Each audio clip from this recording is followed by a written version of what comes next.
These are our new metal rebar chairs for holding up your rebar mat. We've got them in lots of different sizes.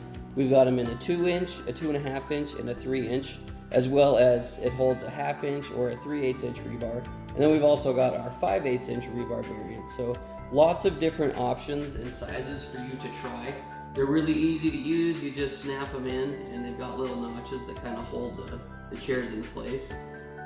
But yeah, these are a good alternative to the plastic ones because a lot of people step on them and break them, as we have in the past.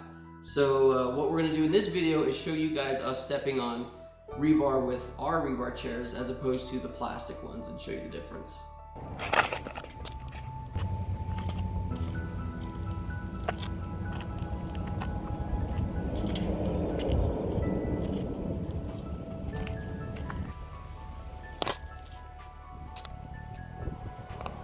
Ow!